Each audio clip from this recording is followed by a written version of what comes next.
Once again, here we are talking about the nervous system and pain, aka lessons I learned from getting tattooed.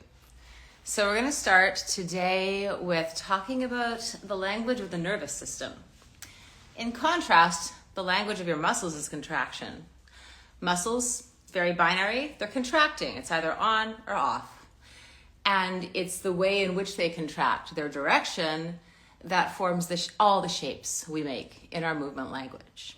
But I'm not talking about muscles, that was just for context. So the language of our nervous system is vibration. In essence, every connection we have with the outside world is a collision of sorts. So if I'm walking, my feet are colliding with the ground. If I'm listening to music, there's a collision of audio feedback in my ears. What I'm seeing is a collision of light vibration. And our nervous system experiences these collisions as vibration. Those vibrations travel through our nerve lines, lodge in the brainstem and the cerebellum, and that's where all of that vibration turns into the actual information about our world that then our conscious mind chooses to process. And from that, it makes sense of the world that surrounds it and also makes sense of the input happening inside of our body. So same thing if I get injured, if I get cut, if I have a bruise, that's a collision of sorts with my nervous system, and that input is being signaled back to the brain where it is given meaning. Moving back into under the needle, and let's go back into the last experience I was describing to you, where Chaga was tattooing me, and my breath was getting ragged. I was just trying to breathe and focus and unsuccessfully trying to relax. And then he gave me the direction of, I need you to stay still because otherwise I can't tattoo on your back. You're making curves with your breath. I had a project, I began to stay still, and all of a sudden everything changed. So the next time I went in, I was pretty darn excited because I had a tool, I had a bridge, right? So I get under the needle, I hear it, it starts to go into my skin, and I'm trying to stay still. And then kind of unconsciously, I noticed that I began to try to hum. Wait, no, that wasn't the first thing. The first thing I did was I began to try to shake my fingers. I was giving like little quivers in my body before the needle came in. And I noticed that what was actually happening was I was trying to pre-game the experience of the needle by matching it with an appropriate vibration before the needle came in. And what happened was there was a level of distraction there where I no longer noticed the needles going underneath my skin so much because I had something else going on in my mind, like a sense of vibrational white noise.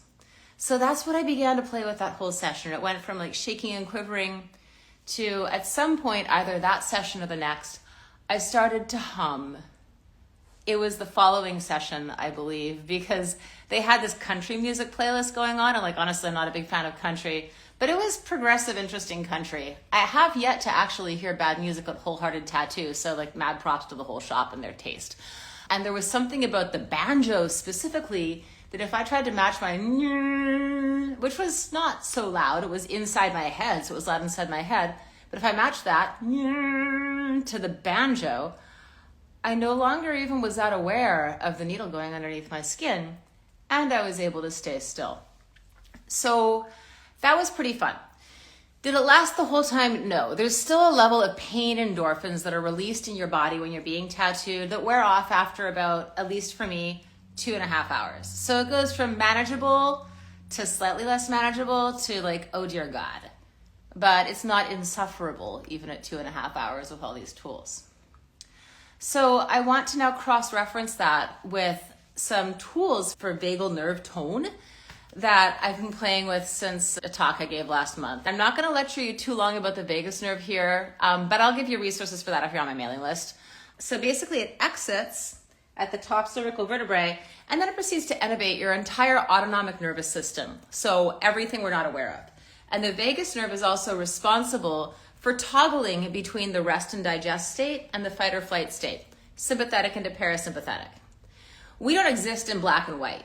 It's not like it's one or the other. It's more like you have a brake and a gas pedal in your body so you can react to the world around you. And that is what the vagus nerve does. It helps you stay responsive and reactive in an appropriate way to what's happening for you.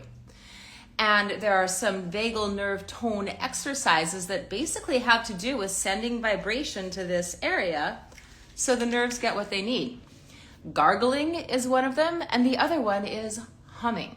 So if you want to play with this on your own, literally you could just inhale through your nose or your mouth, whatever. Better to inhale through your nose, and then for as long as you can.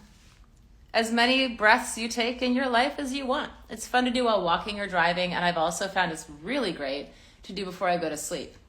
I wake up incredibly well rested if I've done humming or gargling the day before, even if I've been pulling an all-nighter.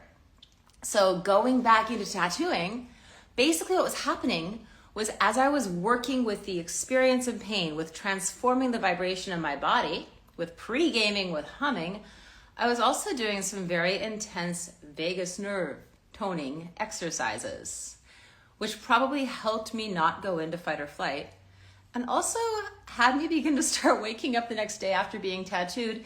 Yes, it felt painful, but also I felt great. That sums up what I'm talking about today.